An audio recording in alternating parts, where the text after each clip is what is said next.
Really happy with my performance today. It's never easy playing a first round. I felt like I went out there trying to find my feet a little bit.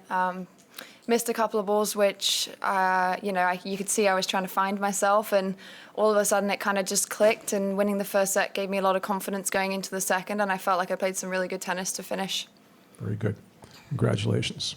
Thanks. Simon Briggs, Daily Telegraph. You mentioned to us the other day that you hadn't had a moment on the big stage in New York, so I wondered if that was a box that you were really keen to tick, particularly. Yeah, definitely. I felt the love out there today, which was really, really nice. There was such a good atmosphere, and what I love about it the most is those front courts. They have all the matches going along the whole time, and it's a challenge to me to focus and stay in the moment and not hear all the other courts going on, which is what I did unbelievably well today. And the British fans got me over the line. Stuart Fraser, The Times. I just want to ask, how important was it to you to back up what you did at Wimbledon? Because sometimes in the past we've seen British players do well on the grass and then maybe struggle to carry that to other surfaces. Hey, absolutely. And I feel like I've grown a lot with this as well. And, clearly it's our favourite surface. But, I feel like I've had a lot of wins off the grass as well in the past. And, for me, I just want to consolidate my ranking and really show that week in, week out, I can play these girls and get a lot of wins against them. And I think that's what's really going to build my confidence. And, I didn't get the chance to do it before when I was inside 100, and I feel like I've finally got my feet settled, and now is my time to really push on. It's Neil McClement from the Mirror. When was the last time you had a bagel in a set like that and you just looked really determined to close it out there at the end? How important was it for you to get that final set get done like that?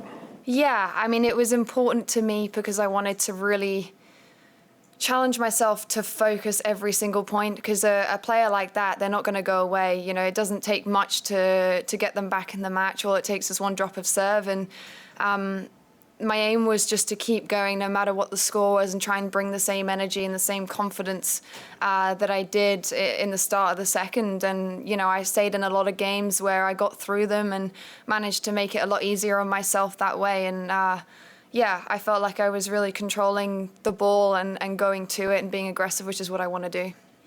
So you felt the love out there. Is there any particular things people were saying to you, or was it just Brits you could hear, or was it Americans as well?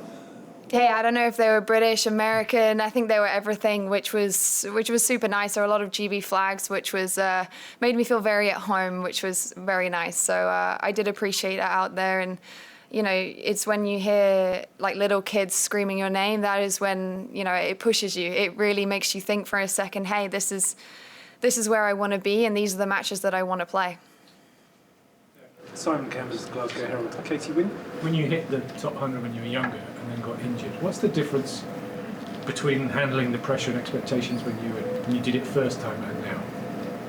Yeah, that's a great question. I feel like the first time that I did it, I was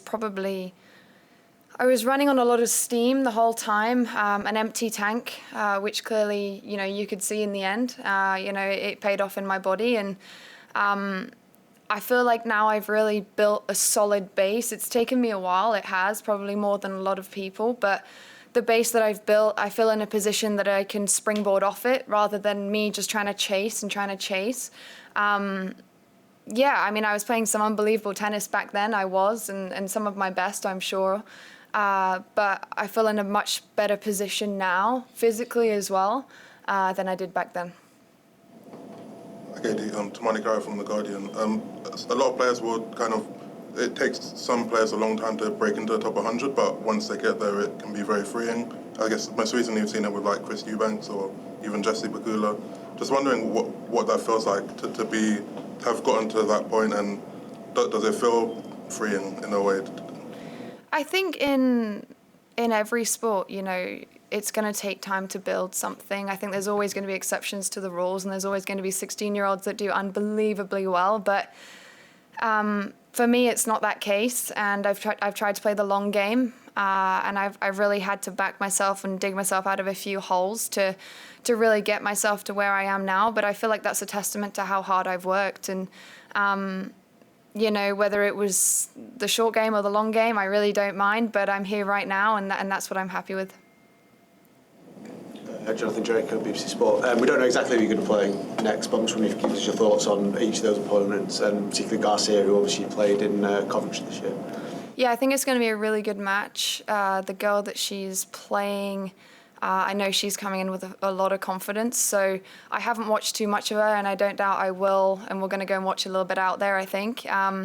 Obviously, I know Garcia very well. She's a true champion. I've lost to her, I've beaten her. We've had some absolute battles and some tough moments, and I'm sure it's going to be a great match, and I really look forward to it. And I relish these moments and these opportunities to play against the better players. Battle in Coventry this morning, can you just tell us a bit what you learned from that? Yeah, I mean, I learned a lot, actually. I genuinely don't think I would be in the position that I am right now if it wasn't for that match. It kind of sparked something in me that gave me a lot of confidence bringing into the rest of the year, and going to Japan after that really pushed me. And yeah, I mean, it was a battle. It could have gone either way. 3 tie breaks. It's the margins in tennis which make the difference, and hopefully I can sneak it this time.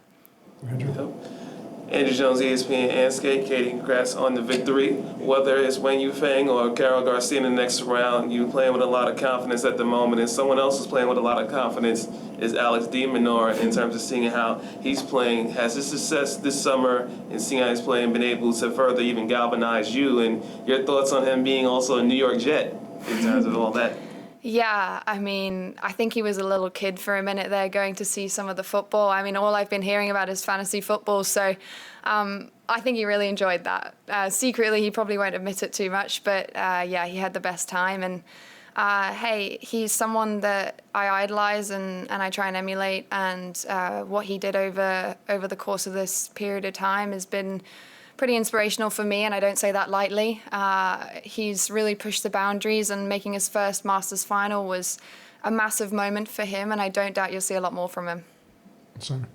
That was that moment earlier in the year when we had a brief point where we weren't getting anyone into main draw directly, and we kind of asked a few questions about that, and you were sort of pushed back a bit. But did it give you a bit of sort of fire or motivation, that kind of situation? I think it's nice to look back at that and point out that moment, because I really do, and I've always felt it. There's a lot of players here. There's a lot of girls that will be inside 100. They're going to be in and out. But for me, it's not just about 100. I genuinely believe they can be 50, 40, 30. Like, I think, they've all got the games to play, and I feel very strongly about it. I know you guys asked me about it, and I'll stand by that again. And whether we have 0 or 100 people inside 100, I stand by what I say. I think we're all good talents, and it's going to click at some point, no matter what our rankings are.